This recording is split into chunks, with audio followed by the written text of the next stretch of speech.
He danced into arenas draped in gold, flipping over the top rope and knocking out legends with a single punch. Prince Naseem Hamed was boxing's glittering showman, an arrogant genius who dazzled fans and humiliated opponents. By the age of 26, he was a global icon. Then it all came crashing down. One fight changed everything. A brutal, humbling loss to Marco Antonio Barrera shattered his invincibility, and Naseem disappeared from the sport almost overnight. No farewell tour, no comeback, just silence. In the years since, the flamboyant champion ballooned in weight, faced criminal charges, and faded into obscurity. What happened to the prince? And why did one loss derail everything? This is the tragic story of how greatness slipped through the fingers of a legend who stopped believing in himself and vanished before our eyes. Before he was known for extravagant entrances and taunting knockouts, Naseem Hamed was a scrawny kid growing up in the working-class neighborhood of Wincobank in Sheffield, England. Born on February 12, 1974, to Yemeni parents, Naseem came of age in a modest household. But what he lacked in wealth, he made up for with audacity. Even as a boy, his confidence bordered on theatrical. He told anyone who would listen, "One day, I'm going to be a world champion, and I'll do it my way." That way was honed under the careful eye of Brendan Ingle, a legendary trainer who recognized Hamed's raw, unorthodox talent early on. Ingle's Wincobank gym was gritty but effective, and the perfect breeding ground for Hamed's wild reflexes and unpredictable rhythm. Unlike other fighters, Hamed didn't jab and move in straight lines. He dipped, swayed, and danced. He'd switch stances mid-fight, throw punches from bizarre angles, and dared opponents to try and figure him out. Most couldn't. Hamed turned pro in 1992 at just 18 years old. Within a few years, he became British, European, and WBC international champion. His knockouts were violent, not just technical stoppages, but highlight reel wipeouts. In 1995, his destruction of Steve Robinson in Wales for the WBO featherweight title introduced him to the broader UK public. At just 21, the crown was his, and he wore it like royalty. But Naseem wasn't just a puncher, he was a performer. He began entering arenas draped in silk robes and gold chains, dancing to Arabian drums, or sometimes Michael Jackson tracks. At times, he walked out on a flying carpet. Broadcasters were stunned. Critics were enraged. But fans were obsessed. He embodied a new era of brash, unapologetic flash, especially for a British Yemeni Muslim in a largely white, conservative boxing landscape. And he wasn't shy about it. "I'm gonna knock him spark out," he'd say again and again. And usually, he did. His hands were low, his chin was exposed, but his reflexes were superhuman and his power undeniable. Hamed amassed win after win, usually by brutal knockout. And with every victory, the myth of the prince grew larger. But that myth wasn't invincible. It was loud, fast, and brilliant, but it wasn't bulletproof. By the late 1990s, Prince Naseem Hamed was a full-blown global phenomenon. With an undefeated record and 30-plus knockouts, he wasn't just a boxing star, he was a pop culture icon. America had Mike Tyson, the UK had the Prince, and unlike anyone before him, Hamed fused street swagger with circus theatrics. His fights weren't just sporting events, they were spectacles. One of the defining moments of his superstardom came in 1997 when he made his US debut at Madison Square Garden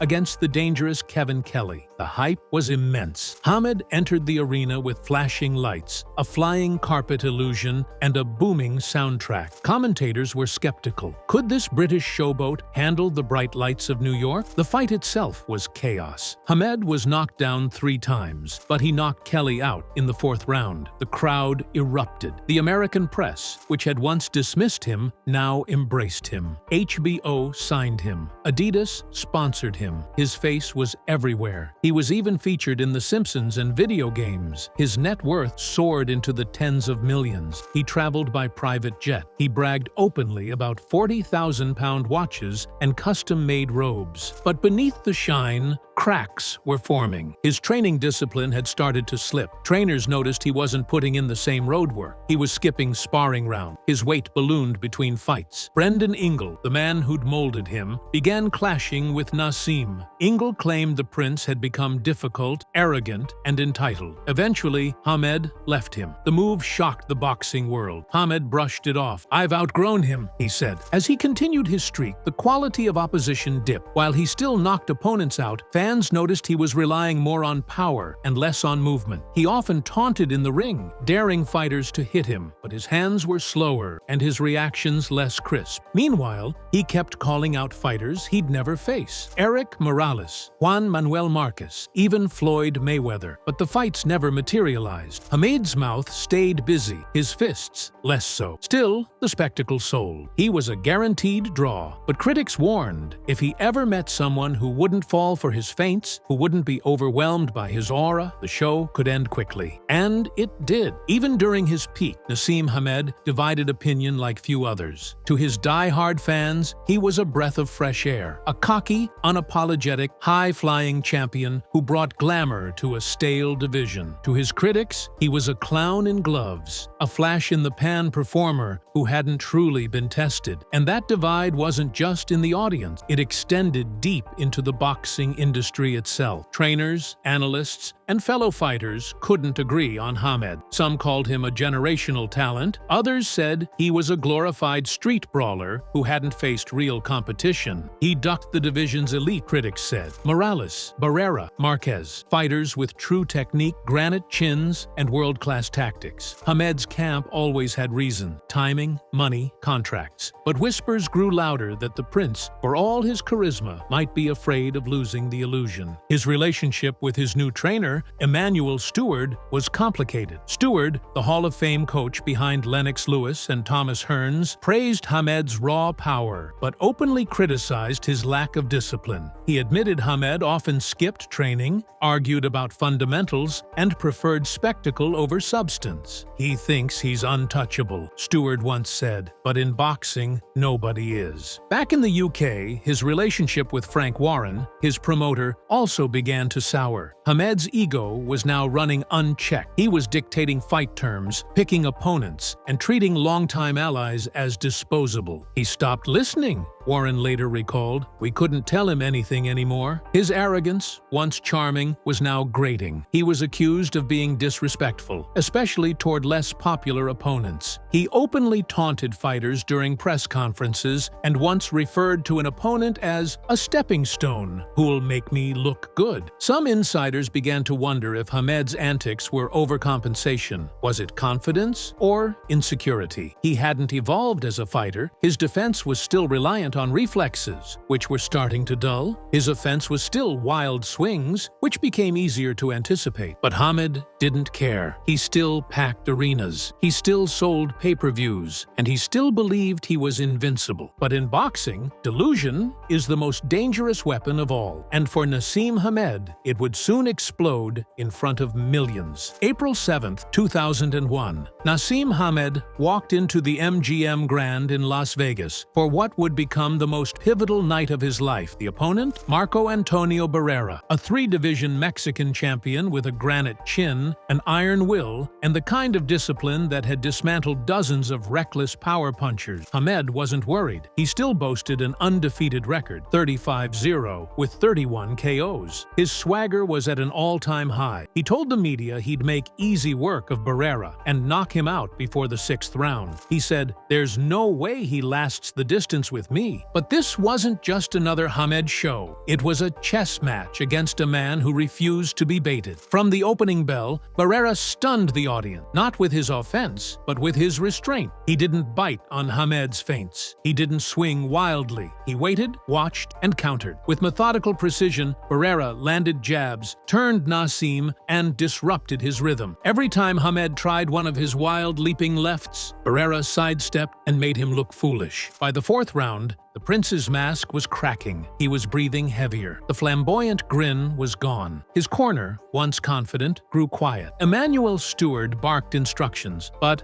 Hamed didn't listen. Years of unchecked ego had made him uncoachable in the moment that mattered most. As the rounds piled up, Barrera's dominance grew. In the 12th and final round, Barrera drove Hamed into a corner and, out of sheer dominance, slammed his head into a turnbuckle, a rare dirty move that earned a point deduction, but also symbolized total control. The final scorecards were unanimous. Barrera won easily. No knockdowns, no cuts, no drama. Just cold, clinical domination. Hamed stood in the ring afterward with a blank stare. His aura had vanished. The man who once claimed he'd retire undefeated had been exposed in front of the world. He'd been beaten not by power, but by preparation. Not by force, but by focus. That night, boxing fans realized something chilling. Hamed never had a plan B. And Barrera proved what many had feared, that beneath the showmanship was a fighter untested at the highest level of tactical boxing. The worst part? He never asked for a rematch. Not once. Most champions, when beaten, come back with a vengeance. They watch film, analyze mistakes, and train harder than ever before. But after the Barrera loss, Naseem Hamed didn't regroup. He vanished. There were no interviews, no training footage, no apologies to fans. He simply went silent. Months passed. Then, almost a full year later, he returned. Not to reclaim glory, but to fight a lesser-known Spaniard named Manuel Calvo. It was a bizarre move. Calvo wasn't ranked highly. The fight wasn't promoted with fanfare. It wasn't even televised in the US. Hamed looked out of shape, slow, and mentally disconnected. He won by decision, but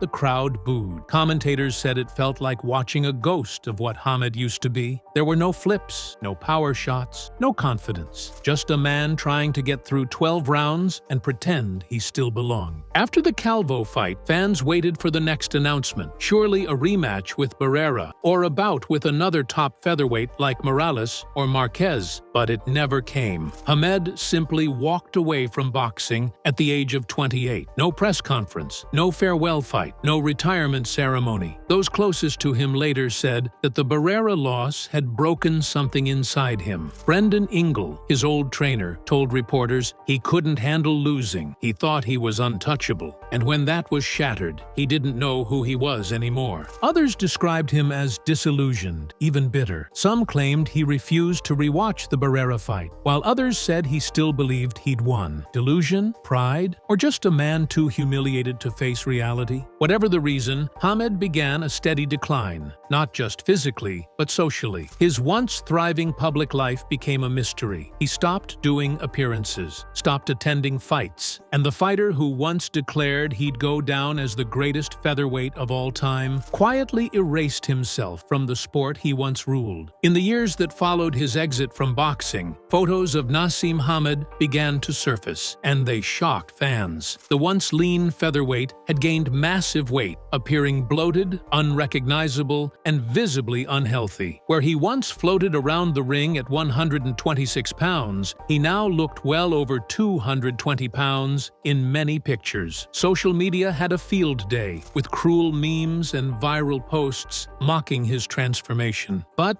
this wasn't just about aesthetics. Rapid weight gain carries serious health risks, and Hamed was no exception. While he never publicly addressed his condition, insiders hinted at high blood pressure, back problems, and difficulty with mobility. In a 2015 interview during his Boxing Hall of Fame induction, he appeared sweaty, breathless, and noticeably uncomfortable. Fans watching remarked, "Is that really him?" What made it worse was how completely he had disconnected from boxing. He didn't train fighters, didn't commentate, didn't even attend UK fight nights unless absolutely required. When asked about his absence, he simply said, "My time has passed." But others suggested something deeper, that the once proud prince couldn't bear to be around the sport that had once adored him, and then turned on him. He was no longer a hero, no longer a draw, and the boxing world, ever fickle, moved on. Young fighters like Amir Khan and Carl Frampton rose to prominence, and and Hamed faded further into the background. He occasionally appeared in tabloids for other reasons: lavish spending, rumored disputes with former allies, and even whispers of severe mental health struggles, though nothing confirmed. He lived quietly in Berkshire, reportedly in a multi-million-pound mansion, isolated and private. Fans still ask, what happened to Naseem Hamed? The answer, tragically, might be that he stopped being Prince Naseem the moment he lost, and without that persona, he didn't know who to be. By 2005, Naseem Hamed's public appearances were rare, but he still lived large. He owned multiple luxury vehicles, including a $325,000 McLaren Mercedes SLR, a car that symbolized his wealth and bravado. But that very vehicle would lead to the darkest chapter of his post-boxing life. On May 2, 2005, Hamed was driving at speeds over 90 miles per hour on a winding road in Sheffield when he attempted to overtake two cars on a blind bend. He collided head-on with another vehicle, a Volkswagen Golf. The crash was catastrophic. The Golf's driver, Anthony Bergen, suffered multiple fractures, including a broken back, fractured femur, and shattered bones in nearly every limb. His injuries required over 20 operations and left him permanently disabled. Hamed, he fled the scene, reportedly abandoning the wreckage, and only later turned himself in. According to reports, the crash had occurred during a test drive with a dealership mechanic, further worsening the odds. The legal fallout was swift and devastating. In May 2006, Naseem Hamed was sentenced to 15 months in prison for dangerous driving and was banned from driving for 4 years. He served about 4 months behind bars before being released on an electronic tag. The judge, Alan Goldsack, called it a dreadful piece of arrogant driving by an arrogant man who had no regard for anyone else. The public, already disillusioned with his vanishing act from boxing, now viewed him with contempt. Headlines branded him a disgraced former champion. The once beloved showman was now seen as selfish, reckless, and cowardly. Hamed's Member of the Order of the British Empire, MBE, honor, awarded to him in 1999, was stripped from him by the Queen,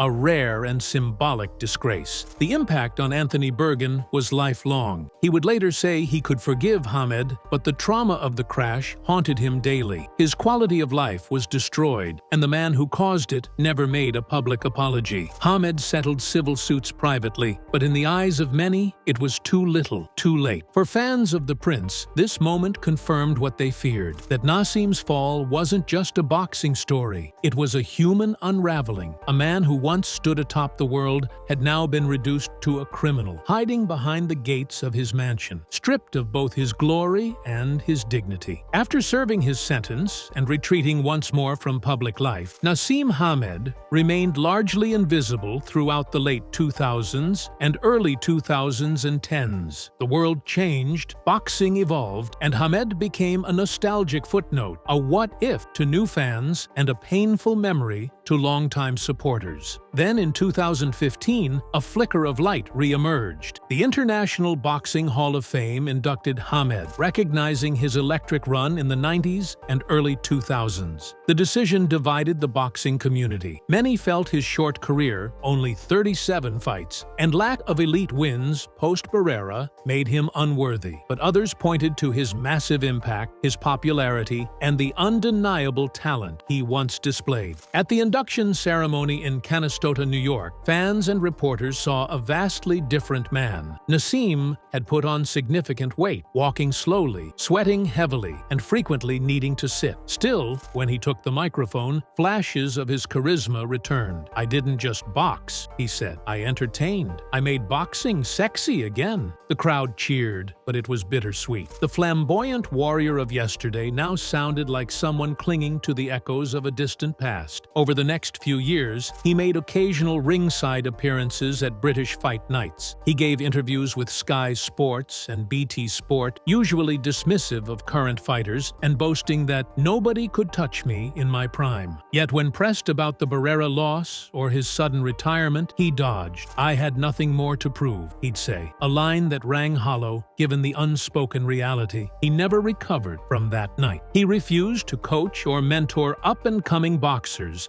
despite having a style many wanted to replicate. He avoided commentary roles, didn't appear on boxing panels, and offered no long-term insight into the sport. He stayed out of documentaries and memoirs. His presence always felt reluctant, as though the sport reminded him of something he wanted to forget. And when he did show up, the headlines were unkind. Unrecognizable Prince Hamed, they'd read. Comments mocked his weight, posture, or distant demeanor. The crowd no longer roared when he appeared. They stared. Naseem once told a reporter, "I gave everything to this sport. Everything." And maybe that's why his return felt so hollow, because it wasn't just the fans who had lost the prince. It was Naseem who had lost himself. Today, Naseem Hamed lives a life shrouded in privacy. He resides in a multi-million-pound estate in Berkshire, far from the bright lights and roaring crowds of his youth. Once the loudest voice in boxing, he now speaks rarely, if at all. His sons have reportedly taken up boxing recreationally, but none have pursued it professionally. Perhaps a quiet reflection of their father's painful legacy. Public photos show a man who still struggles with his weight and appears far older than his age. He's only in his early 50s, yet observers often remark he looks much older. While there have been no official reports on his health, whispers in the boxing world suggest chronic knee and back problems, hypertension, and possible depression, though nothing has been publicly confirmed. Financially, Hamed is reportedly stable. He invested early in property and remained smart with his wealth post-boxing. But money cannot buy what he truly lost: respect, closure, and legacy. Fans still debate where to rank him. Some say he was a generational talent cut short by ego. Others call him a cautionary tale, proof that hype without humility is a recipe for disaster. But perhaps the saddest truth is that Naseem never came back because he couldn't. The Barrera loss wasn't just a defeat, it was an identity crisis. For over a decade, Hamed lived as a prince, invincible and adored. When that illusion shattered, he had nothing left. No coping mechanism, no plan, no foundation. He tried to rebuild his life privately, but the world wouldn't let him forget. Not the fans, not the tabloids, and not the man in the mirror. His story is one of brilliance and burnout, of fire and fallout, and of a man who lit up the boxing world like few ever had, only to watch it all vanish in a single night. In the end, Prince Naseem Hamed didn't just vanish from boxing, he vanished from himself.